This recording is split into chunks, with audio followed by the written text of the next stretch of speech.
Net voordat ons teksgedeelte lees, kom ons bid saam en ek gaan vra as daar iemand langs jou sit, gryp sommer hulle hand en dan bid ons saam as geloofsgemeenskap.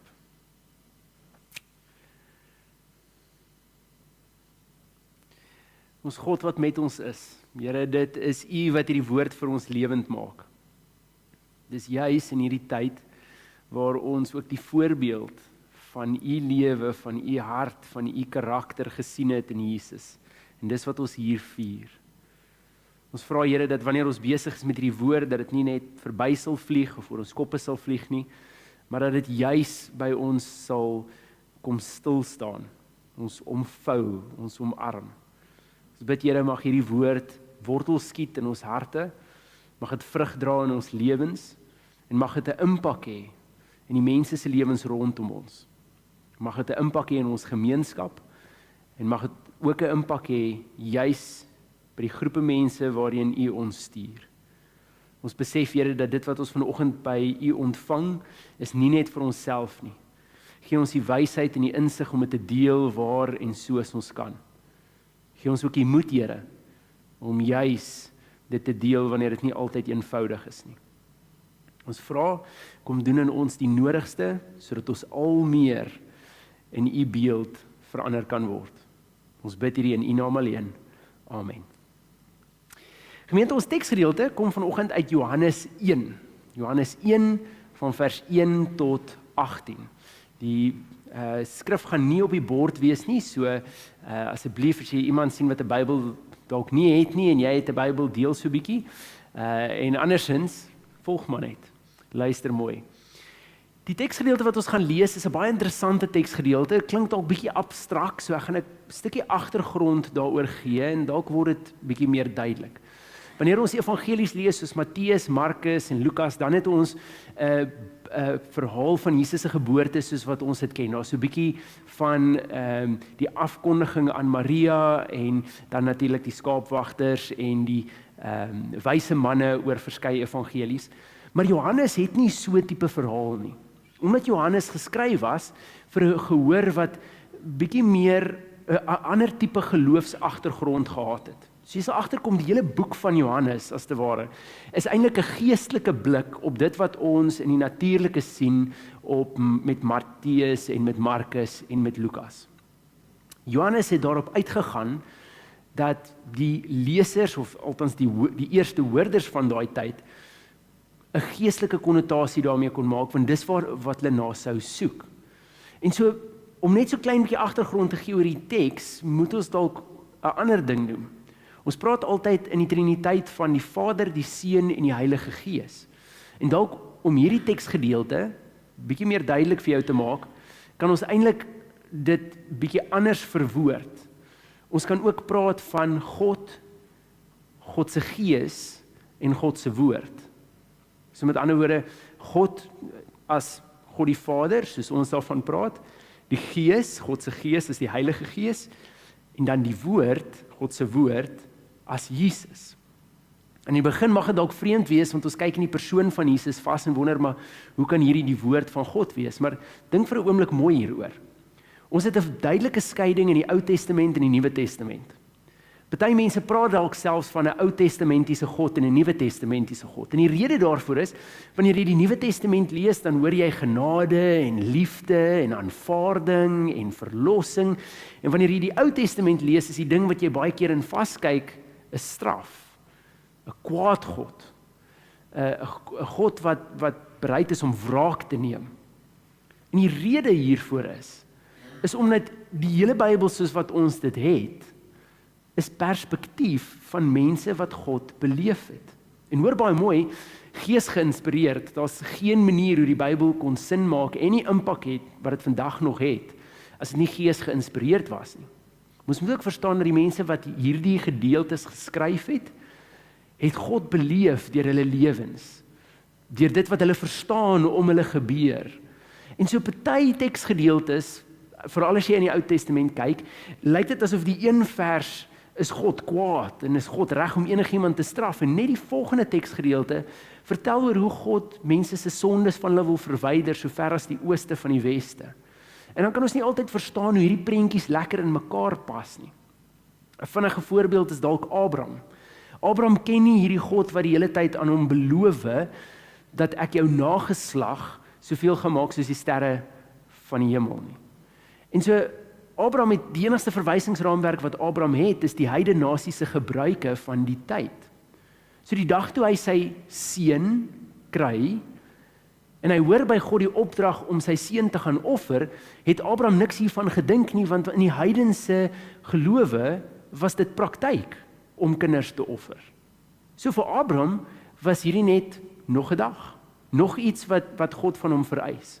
Die verskil het ingekom toe daar 'n offer gegee word in sy seun se plek. En dit moes die oomblik gewees het waar Abraham besef het, wag so bietjie, hierdie God is anders. En dis hoekom die Ou Testament jy so lyk. Dis hierdie oppe en awe en mense probeer sin maak van hulle lewe, en dis dan ook juis die koms van Jesus, dit wat ons vier. Want Jesus kom as verlosser, en wat hy eintlik besig is om te doen, is om God se woord te wees, dit wie God is, vir ons te vertaal. Dis die rede hoekom Jesus vir die disippels sê, ek doen niks vanuit myself nie. Wat ek doen, dis omdat ek die Vader dit sien doen het, en wat ek sê is omdat ek die Vader dit hoor sê het. En dan wanneer die disippels vir Jesus vra, maar wys ons die Vader, dan sê Jesus, as julle my gesien het, het julle die Vader gesien. Dis God se woord, dit wie God is, God se wese, wat kom mens word. En so dis dalk 'n goeie reël vir wanneer jy Bybel lees, wanneer jy Ou Testamentiese teks kry, en dit voel nie vir jou asof 'n klompie goed lekker pas nie, gebruik die karakter van Jesus, en vergelyk dit met die teks. En dan gaan jy vinnig sien, wat is mense perspektief, en wonder, en sin maak oor die lewe, en waar kom God se hand in hierdie prentjie in. Dis die mooi daarvan. Maar dis hoekom ons praat van die woord wat mens geword het. Maar dit beteken ook natuurlik, dat hierdie woord, Jesus, is eintlik baie lankal reeds in die verhaal. Ons begin dalk die verhaal met Jesus se geboorte, maar voordat hy mens word en tussen ons kom wees, was hy reeds. En dis wat ons lees in hierdie teks. So kom ons begin by ons teks. Johannes 1 van vers 1 tot 18. Dit sê: In die begin was die woord daar, en die woord was by God, en die woord was self God. Hy was reeds in die begin by God. Alles het deur hom tot stand gekom. Ja, nie 'n enkele ding wat bestaan het sonder hom tot stand gekom nie. In hom was daar lewe, en die lewe was die lig vir die mense. Die lig skyn in die duisternis, en die duisternis kon dit nie uitdoof nie. Daar was 'n man wat deur God gestuur is. Sy naam was Johannes. Hy het gekom om te getuig. Hy moes getuig van die lig, sodat almal deur hom tot geloof kon kom. Hy was self nie die lig nie, maar hy moes van die lig getuig. Die ware lig, wat elke mens verlig, was aan die kom na die wêreld toe. Hy was in die wêreld. Die wêreld het deur hom tot stand gekom, en tog het die wêreld hom nie erken nie. Hy het na sy eie eiendom toe gekom, en tog het sy eie mense hom nie aangeneem nie. Maar aan almal wat hom aangeneem het, die wat in hom glo, het hy die reg gegee om kinders van God te word. Hulle is dit nie van nature nie deur die drang van 'n mens of die besluit van 'n man nie, maar hulle is uit God gebore. Die woord het mens geword en onder ons kom woon. Ons het sy heerlikheid gesien, die heerlikheid wat hy as die enigste seun van die Vader het, vol genade en waarheid. Johannes getuig van hom en roep uit, dit is hy wat ek bedoel het toe ek gesê het, hy wat na my kom is voor my, want hy was voor my reeds daar. Uit sy oorvloed het ons almal genade op genade ontvang. God het die wet deur Moses gegee, die genade en die waarheid het deur Jesus Christus gekom. Niemand het God ooit gesien nie. Sy enigste seun, self God, wat die naaste aan die Vader is, die het hom bekend gemaak. Ons lees net tot sover. Jy mag dalk vir 'n oomblik wonder, hoe pas hierdie teks en hierdie idee van Jesus as woord in by ons tema? Want julle sal onthou, ons is vandag op die laaste gedeelte van ons tema van hoop. Ons het oor hierdie Kerstyd gekyk na die afwagting van hoop. Hoe wag ek op hoop? Wat vereis dit van my? Ons het gekyk na die oomblik wanneer hoop deurbreek en hoe ons godsbeeld en hoe ons prentjie van God gevorm het, partykeer kan maak dat ons die oomblik mis, juis omdat ons iets anders verwag. En vandag vra ons die vraag, nadat hoop nou aangebreek het, wat nou? Want ons vir een of ander rede, wat ons nou nog gaan kyk, altyd 'n gaping daarna. Het jy ooit in jou lewe beleef dat dit lyk asof God besig is om 'n uitkoms te gee, of besig is om 'n oplossing te gee, of besig is om die skip te draai, en dan is dit asof dinge vir 'n oomblik stil staan. En jy sou eintlik wou weet, hoekom gaan dit nie aan nie, of hoekom maak dit nie klaar nie. Partykeer is ons teleurgesteld in God hieroor, maar dit staan so half stil. En dis juist waarna ons vandag kyk. Sien, die Messias wat hier verwag word, was iets totaal anders as wat ons ken. Ons ken die verhaal van Jesus, ons weet hoekom Jesus gekom het en wat sy doel was.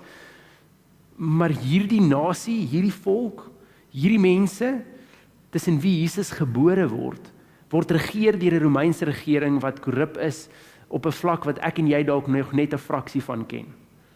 En die geweld wat daarmee saamgegaan het, was erg. Meeste van die mense het onder die broodlyn geleef as gevolg van die belastings wat geëis is. En die keiser kon eis wat hy wou.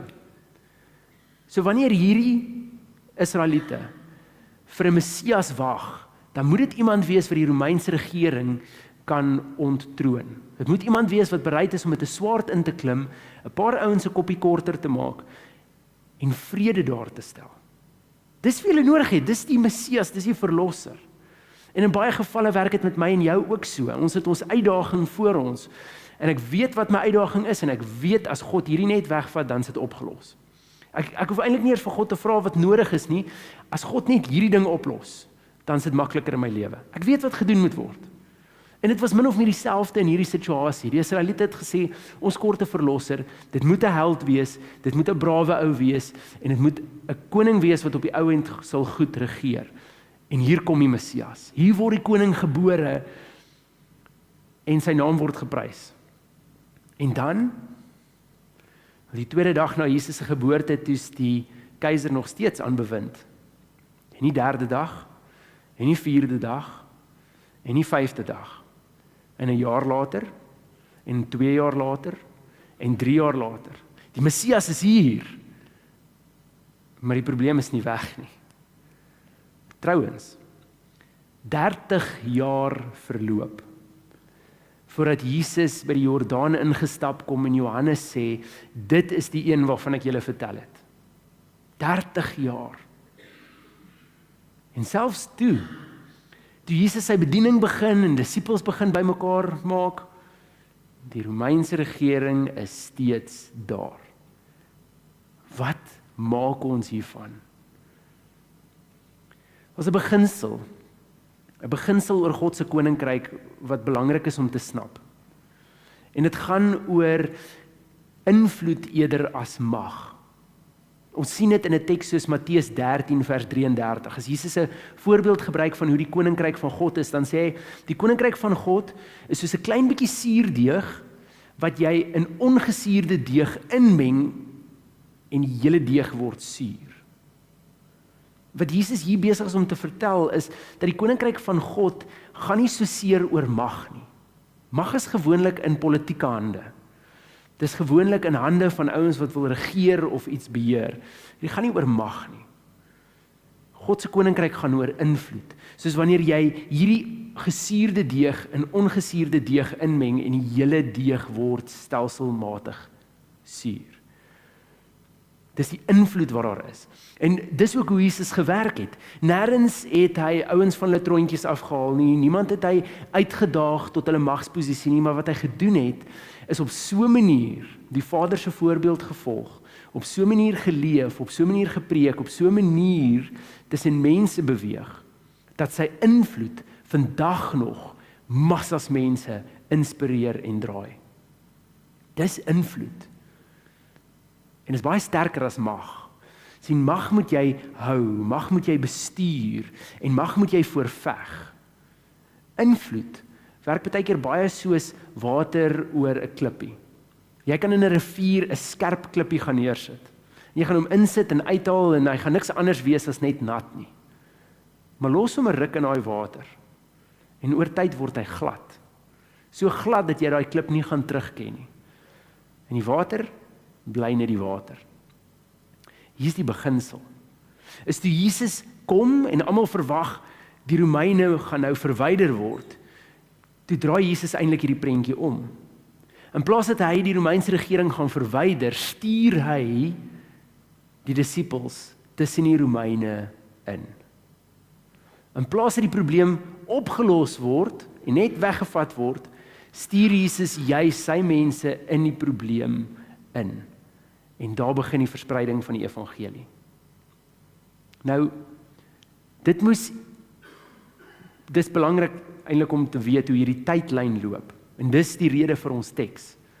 Want sien, vir die Israeliete gebeur hierdie ding in 'n 30 jaar, 33 jaar span. Ons hoop op 'n verlosser, ons wag vir 'n verlosser, ons kry 'n verlosser en dit lyk nie heeltemal soos wat ons dit verwag het nie. Maar nou pak ons die pad vorentoe aan. Terwyl in werklikheid is hierdie hele ding al begin voordat die aarde geskep is. Voor die fondasies van dit alles was God van die begin af daar, was die woord daar. Hierdie ding kom al 'n baie langer pad as wat dit vir mense doen. En die doelwit is baie groter as net die uitdagings wat voor die mense lê. En dis die punt vir vanoggend. Sien, na hoop is daar altyd so gaping. En die rede is omdat baie keer verwag ek en jy dat God hierdie uitdaging gaan wegvat of hierdie probleem gaan oplos. En wat God eintlik doen is om langs my en jou te kom staan en sê, ons gaan hierdie probleem nou binne. Ons gaan hom nou saam aanpak. Ons gaan dit doen. En dit mag vir verskeie redes wees. Ek en jy kan spekuleer oor wat dit is. Party van dit is baie keer karakterontwikkeling.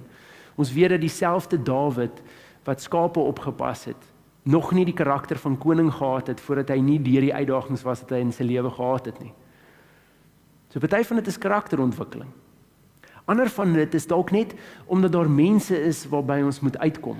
En die prentjie is bietjie groter as net dit wat jy sien as 'n uitdaging.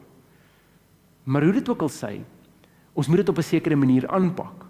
As dit is wat God sê, nie ek vat die probleem weg nie, maar ek kom pak die probleem saam met jou aan, ek stuur jou in die probleem in, hoe pak ons dit dan aan? Hoe doen ons dit dan? Wat's nodig van ons? Wel, in die Bybel kry ons 2 voorbeelde, 2 groepe mense. Die een groep was mal daaroor om na Jesus se wonderwerke te kom kyk. Mal daaroor om te kom hoor wat hy te sê het, en dit, solank dit natuurlik iets was wat goed was en inspirerend was en hulle bietjie laat dink het. Maar natuurlik, sodra dit meer van hulle vereis het as dit, sodra dit verandering vereis het, sodra dit opoffering geëis het, dan het hulle teruggestaan. Dan was dit te veel. En wanneer Jesus iets gesê het wat nie lekker by hulle gesit het nie ingepas het by hulle kultuur nie, of nie ingepas het by hoe hulle gewoond was om goed te doen nie, dan was hulle reg om hom te stenig. Die gevolg is, hierdie mense het Jesus net gevolg wanneer dit gemaklik was by hom wanneer hulle kon voordeel trek. In dieselfde sin kan ek en jy dalk ook die fout maak. Ons het ons lysie van wat ons graag wil hê God moet vir ons doen, en as ek nie deur daai tikboksie lysie kan kom nie, dan begin ek myself afvra, maar is geloof vir my nodig? Want as God nie hierdie vir my kan doen nie, watter nut is daar vir my in om te glo? Die probleem hiermee is dis nie 'n reis saam met God nie. En dis ook nie die verhouding waartoe God ons uitgenooi het nie. Ons is eintlik maar net buitestanders en ons probeer die beste daarvan put. Dis eintlik 'n vreeslike selfsugtige posisie. Die ander groep was Jesus se disippels. En hoor mooi, hulle het al die voordeel getrek natuurlik van die wonderwerke en die kos wat uitgedeel is, toe daar vermeerder is. Hulle het dit ook alles beleef, net soos al die ander mense. Maar daar was baie tye wat hulle net by Jesus was. Dis al. Hulle was net in sy teenwoordigheid.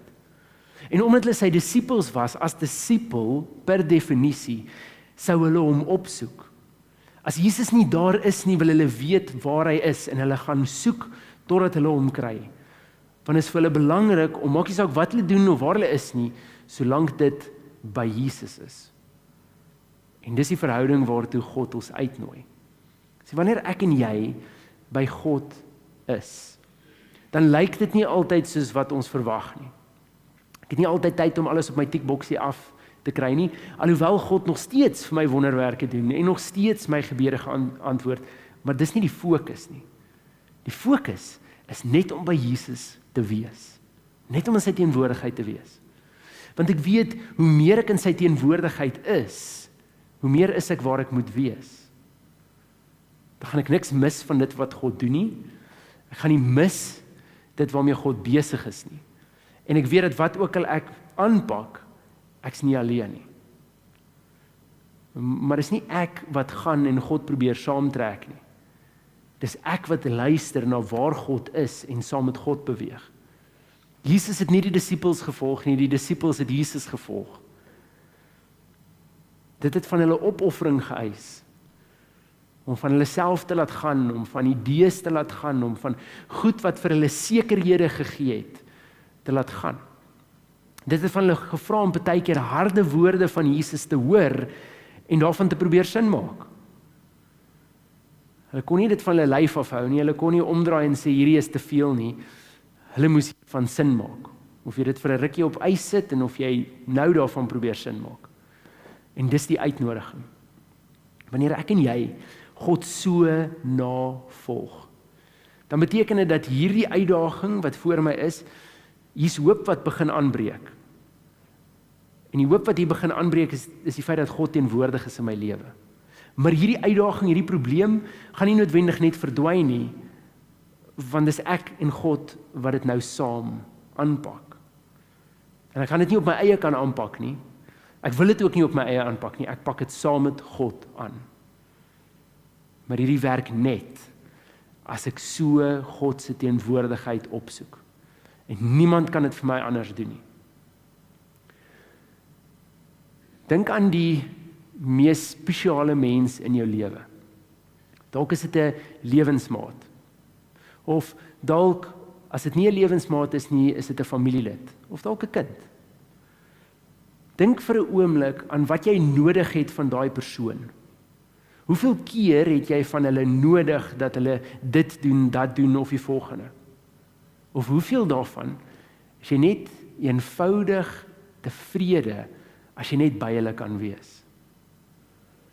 Ons verhoudings is wat God vir ons gee as 'n voorbeeld van ons geloofslewe. Kan jy dink wat dit gaan wees as ek en jy net leer om die volheid van God se teenwoordigheid na te jaag, op te soek en daarin te rus? Al die res van die goed, my gebedslewe, die goed waarmee God met my besig is, dis bysake. Al wat ek wil hê, is net God se teenwoordigheid. En hier kom die stukkie versekering in. Ek en jy weet, dat die woord van God, voordat hy mens geword het, daar was van die begin af. So dit beteken dat watter uitdaging ek voor my het, of dit iets is soos 'n Romeinse regering, of iets anders, God het hiervan geweet lank voordat ek hier was. En as God lank hier voor dit, van dit geweet het, as God bewus was van hierdie uitdaging, en klare plan daarvoor gehad het, hoekom wil ek op my eie probeer stoei en stry? Hoekom wil ek God probeer kwaadlik neem vir 'n uitkoms wat nie altyd lyk soos ek dit wil hê nie? Sou dit nie bietjie beter wees om net eenvoudig te rus in dit wat God klaar gedoen het nie? Reeds bestem het nie. Maar dit kos my soms opoffering, kos my verandering, en dit kos dat ek net by God bly, ten alle koste. Gemeente, ek hoop in hierdie week wat nou kom, en veral wanneer ons hierdie nuwe jaar ingaan, dat dit ons fokus sal wees, God en God se teenwoordigheid. Want ons weet wanneer hoop beloof word, hoe ons in afwagting daar verwag. Ons weet dat wanneer die oomblik aanbreek en ons in God se teenwoordigheid is, gaan ons dit nie mis nie. En ons weet dat wanneer ons in hierdie teenwoordigheid bly, hoe ook al my pad vorentoe lyk, en wat ook al ek moet aanpak, ek's nie alleen nie, en ek weet hier's 'n God wat 'n groter plan het met hierdie as ek self.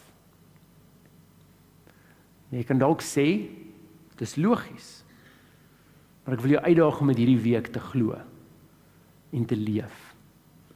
Mag God ons die moed hiervoor gee, en die sekerheid in sy karakter en hart vir ons. Amen.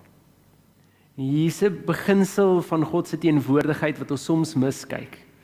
Reg deur die Ou Testament was die enigste manier om naby aan God te kom, was om in God se tempel te wees.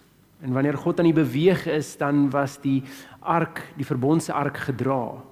Maar God se teenwoordigheid was van so 'n aard dat sou 'n mens aan die ark raak. En daar is 'n voorbeeld in die Bybel, dan sou jy jou lewe verloor. En hierdie is bloot omdat God se reinheid nie kan meng met mens se stikkindheid nie.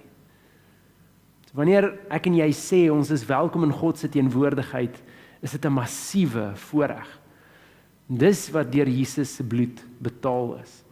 Die voorreg dat ek en jy daar kon wees waar ons nooit kan wees nie.